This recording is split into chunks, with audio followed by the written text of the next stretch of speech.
नमस्कार, मैं अमित कुमार। आप देख रहे हैं द ग्राउंड टीवी। बेटी के डॉक्टर बनने का सपना संयोजे पिता के सामने जब उसका शव आया तो वह बेहोश हो गए।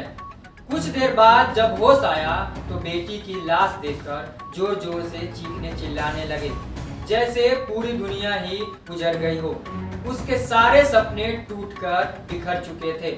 हम बात कर रहे हैं मनोज श्रीवास्तव की, जो MBBS थर्ड ईयर की छात्रा श्रुति श्रीवास्तव के पिता हैं। पोस्टमार्टम के बाद सब बाहर आने पर वह बेकाबू हो गए। शुक्रवार को ही मोतीलाल नेहरू मेडिकल कॉलेज के गर्ल्स हॉस्टल में श्रुति ने फांसी लगाकर सुसाइड कर लिया था। शनिवार को रसूलुल्लाहबाद घाट पर उसकी अंतिम संस्कार हुआ।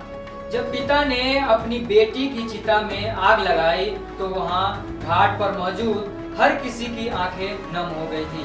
पिता बस रोकर इतना ही कह रहे थे, बेटी हमें माफ करना, हम तुम्हें बचा नहीं पाए। सुसाइड के बाद पुलिस ने श्रुति के मोबाइल को अपने कब्जे में ले लिया था।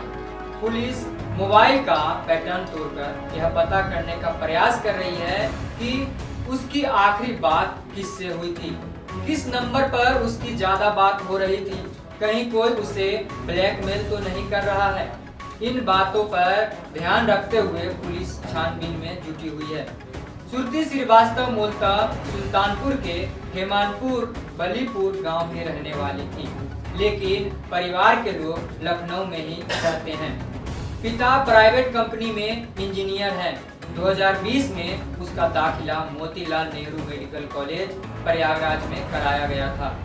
उसकी रूम पार्टनर ने सुसाइड के बाद बताया, श्रुति कुछ दिनों से डिप्रेशन में चल रही थी। रात में कभी कभी चिल्लाने लगती थी। उसकी इन हरकतों के चलते मेरी पढ़ाई नहीं हो पाती थी। हमने वार्डन को एप्लीकेशन देकर अलग रूम में रहने की मांग की थी। 3 दिन पहले ही अलग कमरा अलॉट हो गया था। क्या वजह है जिसके कारण छात्र सुसाइड कर बैठते हैं? कमेंट करके बताइए और ऐसे ही देश दुनिया से जुड़े खबर देखने के लिए हमारे साथ बने रहें द ग्राउंड टीवी।